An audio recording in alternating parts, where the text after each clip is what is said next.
Mehmet Göktaş, Doğru Haber.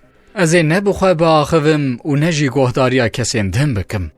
Ez nizanim ev çend rojî yan jî Remezanê ku em hewlê didin bi şuur dijîn. Lê min di salên derbasbûyî de gelek caran ev nêrîn anî ziman. Ez ê nebixwe qise bikim û xeberdan bidim û ne jî guhdariya kesên din bikim.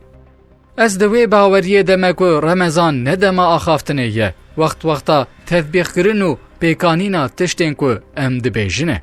Ji ber vê sebebê ez wek axaftvan û xatîb beşdarî tu bernameyan nabim. Em di meha Remezanê de navberê didin sohbetê xwe yên heftane.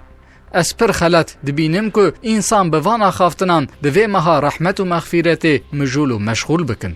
Ez goh nadim yên din jî û wan jî gohdar nakim. Ez goh nadim kesên ku meha Remezanê ji me re kirine zehîr. Yên ku li benda meha Remezanê ne ku fitneyên xwe derxîne holê. Yên ku vê meha pîroz û muqeddes dikin lîstok û şahî temaşe nakim. Ne ji ber ku ez xwe müsteğnî dibînim, lê ji ber ku ez bawer dikim ku di vê însan bi xwe tiştekî bike. Werin em dev ji rojevên nehewcene berdin. Niqaşên siyasî yên bênavber û bi mijarên ku tu tevkarî û tesîra me li ser wan tune ye bi kêmanî di meha Remezanê de daynin cihekî an jî wan ji rojeva xwe ya pêşîn derxînin. İnsan tenê ji bo karê ku dike tê xelatkirin û jê re bersiv tê dayîn. Werin em ji bo qanûna îlahî ji bo xwe bixebitin. Werin em di Remezanê de nebin mezeme û hedefa ti kesî, nebin temaşevanên rêzdar û muhterem, nebin guhdarên ezîz, temaşevanên hêja, müşteriyên ezîz, aboneyên ezîz. Meha Remezanê ne meha guhdarî kirin, temaşekirin û mêzekirina hevdûn e.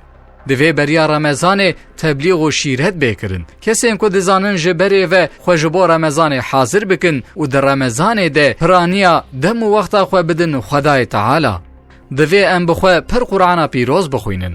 Di vê em bi qasî ku ji destê me tê Qur'ana Kerîm xitim bikin, bi destnîşankirina wextên saxlem ên ku ji bo hafizeya me rehetin. Hafizeyê xwe yên xerabûyî û ezberê xwe nû bikin. Ayet û hedîsê nû ezber bikin. Yên ku hedef û armanca wan di heyat û jiyanê de hakimkirina dînê Xwedayê zanin ku heta elem tereyê ev ezber, ayetên heta wedduha divê ji aliyê herî nezan û cahilê me ve were ezber kirin. Li cihê ku em lê hazirin îmamtiyê dikin em bikin.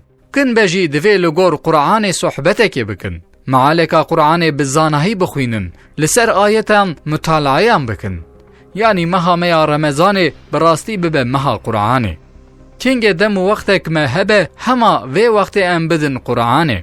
Helbet em ê emelên salihên din jî bikin. Bi şuur divê em Xwedayê xwe zikir bikin. Tiştên ku em ji Xweda dixwazin berê tespît bikin, lîsteya wan çê bikin. Paşê bi zimanekî bi şuur û bi israr ji Xweda bixwazin.